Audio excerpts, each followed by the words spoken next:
When we talk about being evil, it often comes with religious beliefs, actions, perspectives. What we keep forgetting is that you are evil, I'm evil. We'll carry a piece of nature with us. In the movie Antichrist, there is a feeling of discomfort in the public and in the actors. Even if there are some scenes aesthetically pleasing, there is a dual perception due to its explicit content. You need Jesus!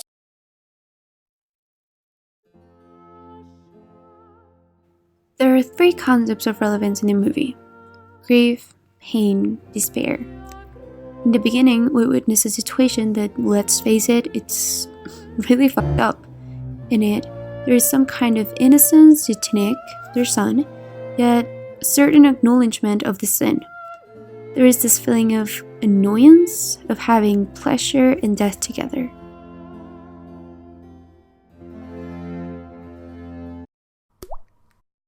In the first chapter of the movie, Grief, we see all the faces blurred. That can mean two things. One, focus on the main characters, that's very unlikely. Or two, the face of guilt and grief. Still, her grief process is atypical, since she is not mourning her son or missing him. But she has this unbearable feeling of her actions, the shame of sin. It was my fault. What about me? I was there too. I could have stopped him. The relationship between the main characters is clearly disturbing and toxic. A lot of opinions in this movie is that the man has the power in the relationship. I believe it's the opposite. The constant manipulation and attention relies on her.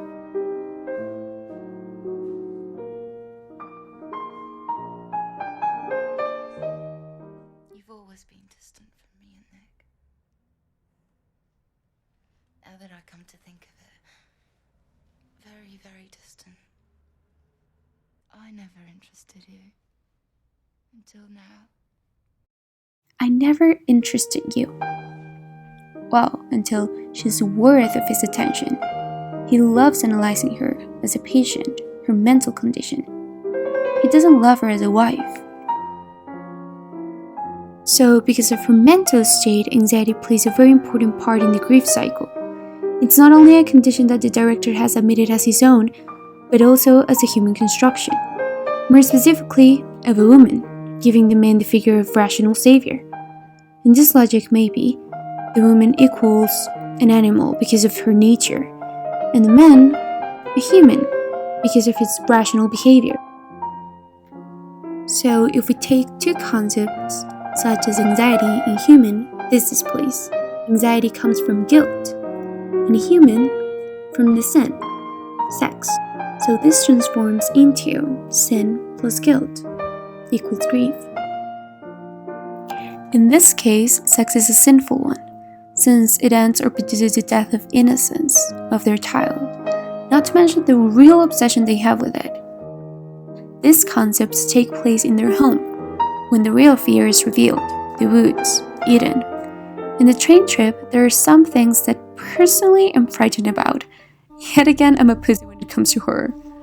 If you're focused enough, and in 2622, there is a face. 2629, naked man. From 2629 to 2632, a face that displays fear. And in 2632, there's a scream too.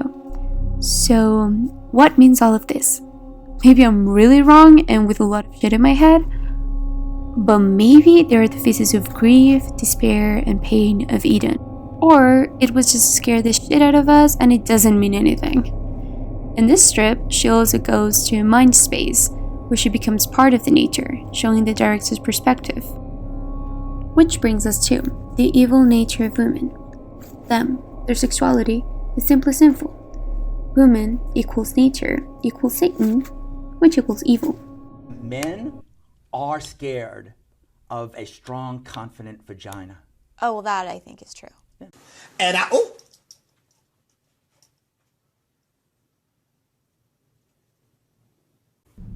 literature that you used in your research was about evil things committed against women, but you read it as proof of the evil of women? It would be ridiculous to say that women are more evil than men. I don't think so. But you... It's like, hey, are you okay? We have to take into account that this whole movie is a mental state. Yes, one that makes you think, what the hell? What's going on? I don't understand. But one that the director successfully makes the public go into.